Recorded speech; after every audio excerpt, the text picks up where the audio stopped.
बिस्मिल्लाहिर्रहमानिर्रहीम। अस्सलाम वालेकुम स्टूडेंट्स, हमने चैप्टर नंबर 11 कंप्लीट किया था। आज हम इसके कंसेप्चुअल क्वेश्चंस करेंगे। इसके रिव्यू क्वेश्चंस जो हैं वो बहुत ज़्यादा इजी हैं, तो वो अब मेरा नहीं ख्याल कि उनको दोबारा से एक्सप्लेन करने की ज़रूरत है, क्योंकि आप लोगों को पूरा चैप्टर पढ़ा दिया है। तो अब वो रिव्यू क्वेश्चन सारे आपको बुक से मिल जाएंगे और उसमें कोई मुश्किल नहीं होगी आप लोगों को। यहाँ पर मैं कंसेप्चुअल क्वेश्चंस को एक्सप्लेन करना चाह रही हूँ। इसमें कंसेप्चुअल क्वेश्चन हम देखते हैं आज। कंसेप्चुअल क्वेश्चन में हमारे पास आ जाता है, फर्स्ट क्वेश्चन है इसका कि why two tin cans with the string stretched between them would be better way to communicate than merely shouting through the air. यानी वे कह रहे हैं कि अगर हम 2 टिन कैन्स को लें और उसके ज़रिए से हम बोलें एज़ कम्पेयर टू कि हम हवा में वैसे ही उसके बगैर हम शाउट करें या लाउडली बोलेंगे, तो क्यों बेहतर है कि हम टिन कैन्स की मदद से बोलें।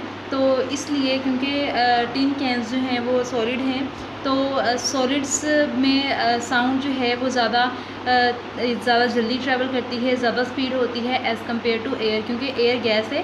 तो गैस में साउंड की स्पीड कम होती है और सॉलिड में साउंड की स्पीड ज़्यादा होती है। इसलिए हम क्या करते हैं, इसलिए हम कहते हैं कि कम्युनिकेशन का बेहतर ज़रिया ये है कि हम हवा में शाउट करने की बजाय हम किसी सॉलिड्स को लें और उसके ज़रिए से हम बात करें, ठीक है, कम्युनिकेट करें। सेकेंड क्वेश्चन है, we can recognise person speaking with the same loudness from their voice, how is this possible. तो कह रहे हैं कि हम पहचान लेते हैं कि दो बंदे अगर बात कर रहे हों, दोनों की लाउडनेस सेम हो, तो हम फिर भी पहचान लेते हैं कौन सा बंदा बात कर रहा है। तो ऐसा कैसे पॉसिबल है? ऐसा इसलिए पॉसिबल है क्योंकि दोनों की जो वेव फॉर्म्स होंगी वो डिफरेंट होंगी और दोनों की जो क्वालिटी होगी वो क्या होगी, डिफरेंट होगी। क्वालिटी के डिफरेंट होने की वजह से हम क्या करते हैं, हम उसकी आवाज़ को रिकॉग्नाइज़ कर लेते हैं पर्सन्स की।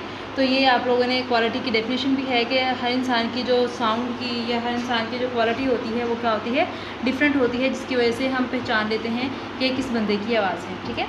तो यहाँ पे इसका वेव फॉर्म डिफरेंट आ जाएगा और उसके बाद इनकी क्वालिटी जो होती है वो डिफरेंट होती है, इस वजह से हम उनको रिकॉग्नाइज़ कर लेते हैं। नेक्स्ट है, you can listen to your friend around a corner but you can not watch him her by. वो कह रहे हैं कि अगर आपका दोस्त जो है वो कॉर्नर में खड़ा हुआ हो तो आप उसको इजीली सुन लेते हैं, वो बात कर रहा हो तो आप उसको इजीली सुन सकते हैं, लेकिन आप उसको देख नहीं सकते। तो ऐसा इसलिए है क्योंकि जो साउंड वेव्स होती हैं इनकी वेवलेंथ लार्ज होती है और जो लाइट वेव्स होती हैं इनकी वेवलेंथ जो होती है वो वेरी स्मॉल होती है, जो कि बेंड नहीं होती। इस वजह से हम लाइट वेव्स जो हैं वो बेंड नहीं होती, उनकी वेवलेंथ वेरी स्मॉल होती है। इस वजह से जो साउंड वेव्स हैं उनकी वेवलेंथ लार्ज होती है और हम उसको इजीली सुन सकते हैं और देख नहीं सकते। नेक्स्ट है, why must the volume of a stereo. Next question है, why must the volume of a stereo in a room with wall to wall carpet to tune higher than in a room with a wooden floor. वो कह रहे हैं कि अगर हमारे पास एक stereo है, वो एक ऐसे रूम में है जो यहाँ पे कारपेट बिछा हुआ है वॉल के साथ साथ वॉल से वॉल तक, तो उसकी आवाज़ जो है वो ज़्यादा होगी, ज़्यादा क्लियर होगी, ज़्यादा वाज़िया होगी, ठीक है, एज़ कम्पेयर टू ऐसा रूम यहाँ पे फ्लोर किसका हो, वुड का हो। तो ऐसा इसलिए पॉसिबल है क्योंकि हमारे पास जो कारपेटेड रूम है उसमें आवाज़ जो है वो ज़्यादा क्लियर होगी, क्योंकि वहाँ पे अब्जॉर्प्शन ज़्यादा होगी और हमें बात सही ज़्यादा वाज़िया और ज़्यादा क्लियर जो है वो सुनाई देगी। और अगर वुडन फ्लोर की बात करते हैं तो वहाँ पे रिफ्लेक्शन बहुत ज़्यादा होगी, जिसकी वजह से आवाज़ ज़्यादा क्लियर नहीं होगी। हो सकता है कि वहाँ पे इको प्रोड्यूस हो, इस तरह से तो आपको आवाज़ वहाँ पे क्लियर नहीं आएगी, ठीक है। नेक्स्ट क्वेश्चन है, A student says the two terms speed and frequency of a wave refer to the same thing. What is your response? वो कह रहे हैं कि एक स्टूडेंट है वो ये कह रहा है कि स्पीड और फ्रीक्वेंसी जो है वो दोनों सेम टर्म्स हैं। तो ऐसा है या नहीं? अगर वो ऐसा कहेगा तो आपका क्या रिस्पॉन्स होगा? तो स्टूडेंट्स, फ्रीक्वेंसी और स्पीड जो है वो दोनों सेम टर्म्स नहीं हो सकती, क्योंकि स्पीड में अगर हम बात करते हैं तो स्पीड में हमारे पास दो चीज़ें आती हैं, डिस्टेंस और टाइम, ठीक है। और फ्रीक्वेंसी की अगर बात करते हैं तो फ्रीक्वेंसी में हमारे पास आता है टाइम पीरियड, यानी कि फ्रीक्वेंसी में हम पर सेकंड की बात करते हैं, हम टाइम पीरियड की बात करते हैं, जबकि स्पीड में हम डिस्टेंस और टाइम की बात करते हैं। तो दोनों की डेफिनेशंस जो हैं वो अलग हैं, दोनों के फॉर्मूलाज अलग हैं, दोनों का जो ऐसा यूनिट है वो दोनों के अलग हैं। इसलिए हम ये कहते हैं कि दोनों सेम टर्म्स नहीं हैं बल्कि डिफरेंट टर्म्स हैं। नेक्स्ट क्वेश्चन है, two people are listening to the same music at the same distance, they disagree on its loudness, explain how this could happen. वो कह रहे हैं कि दो बंदे हैं, दो लोग हैं, दोनों जो हैं वो सेम लाउडनेस का म्यूज़िक सुन रहे हैं, लेकिन दोनों जो हैं वो डिसएग्री करते हैं। डिसएग्री किस तरह से करते हैं कि वो एक कहता है कि नहीं ये लाउडनेस ज़्यादा है और दूसरा कहता है वो लाउडनेस कम है, जबकि दोनों की लाउडनेस सेम ही है, जबकि उसकी लाउडनेस सेम है लेकिन एक को लाउडनेस ज़्यादा लग रही है और दूसरे को लाउडनेस कम लग रही है। तो ऐसा क्यों है? ऐसा इसलिए है क्योंकि उनकी जो फिज़िकल एयर की जो फिज़िकल कंडीशन है वो सेम नहीं है। एक जो है वो ज़्यादा अच्छा सुनता है और दूसरा जो है उसकी फ़िज़िकल कंडीशन जो है वो ज़्यादा अच्छी नहीं है, इसलिए जो है दोनों को लाउडनेस जो है वो सेम लाउडनेस दोनों को क्या लग रही होंगी, डिफरेंट लग रही होंगी, क्योंकि लाउडनेस जो है वो फ़िज़िकल कंडीशन पे भी डिपेंड करती है एयर की। तो यहाँ पे उन दोनों की फ़िज़िकल कंडीशन जो है वो क्या है, एयर की डिफरेंट है, इसलिए दोनों को लाउडनेस में वो क्या लगेगी, डिफरेंट लगेगी। ठीक है। नेक्स्ट क्वेश्चन है, is there any difference between eco and reflection of sound? Explain. क्या रिफ्लेक्शन और इको जो है वो दोनों अलग टर्म्स हैं या इनमें कोई डिफरेंस है या नहीं है? तो आप बताएं कि इसमें क्या डिफरेंस है। तो पहले तो जो हमारे पास साउंड जो रिपीट होती है उसको हम बोलते हैं इको, यानी कि साउंड जब एक साउंड वेव जो है वो रिफ्लेक्ट होकर आती है तो उसको हम बोलते हैं रिफ्लेक्शन। जब साउंड वेव जो है वो रिफ्लेक्ट होती है और जब वो रिफ्लेक्ट होकर वापस आती है तो हमें आवाज़ सुनाई देती है, उस आवाज़ को हम क्या बोलते हैं, इको बोलते हैं। For example, you shout from a valley, you hear an echo. ठीक है। While the reflection is the change in direction of a wave such as light और साउंड वेव। यानी कि असल में इको क्या है, वो आवाज़ जो आप सुनते हैं, ठीक है, जो कुछ देर बाद या कुछ सेकंड्स के बाद आप सुनते हैं, जबकि हमारे पास दूसरी जो रिफ्लेक्शन है वो डायरेक्शन को चेंज करती है, साउंड या लाइट उनकी डायरेक्शन को क्या करती है, चेंज करती है, इसलिए दोनों क्या हैं, डिफरेंट हैं। ठीक है। नेक्स्ट है, will two separate 50 decibel sounds together constitute a 100 decibel sound? वो कह रहे हैं कि अगर हमारे पास दो 50 डेसिबल साउंड की साउंड हों डेसिबल की, तो क्या उनको मिला के वो एक इकट्ठा करने से वो 100 डेसिबल बन जाएगा? तो ऐसा नहीं है, क्योंकि डेसिबल जो है ये साउंड लेवल के यूनिट हैं और ये डिपेंड करती है लॉग ऑफ इंटेंसिटीज़ पे। ठीक है। इनकी जो वैल्यू है वो किसके ऊपर डिपेंड करेगी, लॉग ऑफ इंटेंसिटीज़ के ऊपर डिपेंड करती है, इसलिए जब इनको हम 50 डेसिबल को इकट्ठा करेंगे तो वो 100 डेसिबल नहीं बनेगा। नेक्स्ट है, why ultrasound is useful in medical field? Ultrasound को हम मेडिकल फील्ड में क्यों यूज़ करते हैं? इसलिए यूज़ करते हैं क्योंकि अल्ट्रासाउंड की फ्रीक्वेंसी जो है वो बहुत ज़्यादा होती है और इसकी वेवलेंथ बहुत ज़्यादा स्मॉल होती है और इसमें एनर्जी बहुत ज़्यादा कैरी करती है ये, इसलिए हम अल्ट्रासाउंड को एज मेडिकल फील्ड में यूज़ करते हैं। ठीक है। यहाँ तक इसके कंसेप्चुअल क्वेश्चंस हो गए, रिव्यू क्वेश्चंस आप लोग खुद करेंगे। इसके न्यूमेरिकल्स मैंने आपको सारे करवा दिए थे, लेकिन इसकी 3 एग्जांपल्स थी जो कि मैंने आपको नहीं करवाई। अगर आप सारे न्यूमेरिकल्स कर लेंगे तो आपके लिए एग्जांपल्स करना बहुत ईजी हो जाएगा। एग्जांपल्स भी आप लोग खुद करेंगे, रिव्यू क्वेश्चंस भी आप लोग खुद करेंगे और साइड इन्फॉर्मेशन जो है वो 1-2 तो मैंने बताती थी, बाकी जो साइड इन्फॉर्मेशन है वो भी आप लोगों ने करनी है, कुछ भी इसमें से स्किप नहीं करना आप लोगों ने। ठीक है। तो नेक्स्ट हम अपना नेक्स्ट चैप्टर की तरफ चलते हैं। नेक्स्ट चैप्टर हमारा है चैप्टर नंबर 12, ज्योमेट्रिकल ऑप्टिक्स। इसमें हम ज्योमेट्रिकल ऑप्टिक्स के बारे में पढ़ेंगे और इसमें हम वही चीज़ें रिफ्लेक्शन और उसके बाद टोटल इंटरनल रिफ्लेक्शन है, उसके बाद हमारे पास कुछ एप्लीकेशंस आ जाएंगी, मिरर आ जाएंगे, लेंसेज आ जाएंगे, ये सारा कुछ हम इस चैप्टर के अंदर जो है वो डिस्कस करेंगे। ये चैप्टर अगर देखा जाए तो आपकी बुक का सबसे लेंथी चैप्टर ये वाला है, लेकिन ये है भी कंसेप्चुअल चैप्टर, आपको इसको बहुत अच्छे से समझने की ज़रूरत है। इसको बहुत कोशिश कीजिएगा कि आपको बहुत अच्छे से समझ आ जाए। ठीक है। तो इसमें फर्स्ट टॉपिक हमारा जो है वो रिफ्लेक्शन ऑफ लाइट है। रिफ्लेक्शन की अभी हमने बात की है पिछले चैप्टर में कि रिफ्लेक्शन क्या होती है, जिससे वेव की डायरेक्शन चेंज होती है। इनकी रिफ्लेक्शन में वेव की डायरेक्शन क्या हो जाती है, चेंज किस तरह से होती है, डायरेक्शन चेंज होती है। हम कहते हैं कि वो बाउंस बैक हो जाती है, यानी कि वो पहले मीडियम में टकराने के बाद पहले मीडियम में वापस आ जाती है, उसको हम क्या बोलते हैं, रिफ्लेक्शन। सबसे पहला जो चैप्टर हमने पढ़ा था 10 वाला, उसमें हमने बात की थी वाटर की, रिफ्लेक्शन ऑफ वाटर की। सेकंड में हमने बात की है रिफ्लेक्शन ऑफ साउंड वेव की। ठीक है। पहले में वाटर वेव, दूसरे में साउंड वेव। अब यहाँ पे हम बात करेंगे रिफ्लेक्शन ऑफ लाइट की। ठीक है।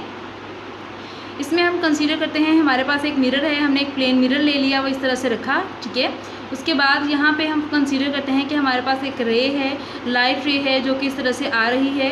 जैसे ही वो इस मिरर के यहाँ पे आएगी, यहाँ पे उसका मीडियम चेंज होना था, लेकिन वो दूसरे मीडियम में एंटर नहीं होगी, यहीं से क्या हो जाएगी, रिफ्लेक्ट हो जाएगी और पहले मीडियम में वापस आ जाएगी। यहाँ पे जो मीडियम था वो क्या है, ये पूरे का पूरा मीडियम क्या है, एयर है, और यहाँ पे ये वाला जो मीडियम है ये क्या है, मिरर है। अब यहाँ से क्या होगा, रे जो है वो यहाँ से आ रही है, लेकिन यहाँ पे दूसरे मीडियम में एंटर नहीं होगी, यहीं से रिफ्लेक्ट होकर कहाँ पे हो जाएगी, बैक आ जाएगी फर्स्ट वाले मीडियम में, एयर में ही वापस आ जाएगी, तो इसको हम क्या बोलेंगे, रिफ्लेक्शन बोलेंगे, रिफ्लेक्शन ऑफ लाइट। सबसे पहले देखते हैं कि ये जो रे हमारे पास इस तरह से हमने जो कंसीडर की है उसको हम बोलते हैं इंसिडेंट रे। इस रे को हमने नाम दिया है ए का। उसके बाद जो है वो दूसरी यहाँ से जब रिफ्लेक्ट होती है, रिफ्लेक्ट होने के बाद इस पॉइंट को हमने नाम दे दिया ओ का। रिफ्लेक्ट होने के बाद ये वापस जाती है, जब पहले वाले मीडियम में वापस आ जाती है, बाउंस बैक हो जाती है, तो इस रे को हमने नाम दे दिया बी का। और ये रिफ्लेक्टेड रे है क्योंकि ये रिफ्लेक्ट होके आई है, ठीक है। अच्छा, अब यहाँ पे हमने क्या करना है, ये हमारे पास मिरर है, ये सरफेस है, यहाँ से रे जो है रिफ्लेक्ट हुई है। अब हमने क्या करना है, इनके एंगल्स को मेजर करना है, इनके एंगल्स को देखना है। तो एंगल्स को देखने के लिए क्या करना पड़ेगा, हमें एक नॉर्मल ड्रॉ करना पड़ेगा। नॉर्मल किस तरह से ड्रॉ करते हैं, नॉर्मल इस तरह से ड्रॉ करेंगे कि ये वाला जो हमारे पास सरफेस है इसके परपेंडिकुलर हम एक लाइन ड्रॉ करते हैं जिसको हम क्या बोलते हैं, नॉर्मल बोलते हैं, ठीक है। इस प्लेन के परपेंडिकुलर मतलब कि इस प्लेन के साथ 90 का एंगल बनाए, ऐसी लाइन हम ड्रॉ करेंगे और उस लाइन को हम क्या बोलेंगे, नॉर्मल। तो हमने ये लाइन ड्रॉ कर ली है, ये वाली, और इस लाइन का जब इस प्लेन के साथ एंगल बनता है तो वो कौन सा बनेगा, 90 का बनेगा, ठीक है। अब हमने क्या करना है, अब हमने इन दोनों के एंगल देखने हैं। तो इस नॉर्मल का इंसिडेंट रे के साथ जो एंगल बनेगा इसको हम एंगल ऑफ इंसिडेंस बोलते हैं और इसको आई से डिनोट करेंगे। और इसी नॉर्मल का रिफ्लेक्टेड रे के साथ जो एंगल बनता है इसको हम आर से रिप्रेजेंट करेंगे और ये हमारे पास क्या होगा, एंगल ऑफ रिफ्लेक्शन होगा, ठीक है। यहाँ पे हमने कितनी टर्म्स देखी हैं, कितनी चीज़ें पढ़ी हैं, incident ray, reflected ray, angle of incidence, angle of reflection और नॉर्मल, ठीक है। अब यहाँ पे हम इसकी रीडिंग देख लेते हैं। रिफ्लेक्शन ऑफ लाइट, यहाँ पे ये इसको आपने कट कर देना है, यहाँ पे बल्कि आप यहाँ से कर लें कि when a ray of light from air along the path O A falls on a plane mirror M, it is reflected along the path O B. क्या हुआ कि जब एक रे ओ ए जब फॉल की किसके ऊपर, प्लेन मिरर के ऊपर, तो उसमें से पास करने की बजाय क्या हो गई, रिफ्लेक्ट हो गई, और उसका फिर पाथ कौन सा था, ओ बी, ठीक है। अच्छा, अब नेक्स्ट हमारे पास है ओ बी इसका रिफ्लेक्टेड रे, और ओ बी ये वाली जो रे है इस रे को हम क्या बोलेंगे, रिफ्लेक्टेड रे, और ओ ए वाली रे को क्या बोलेंगे, इंसिडेंट रे।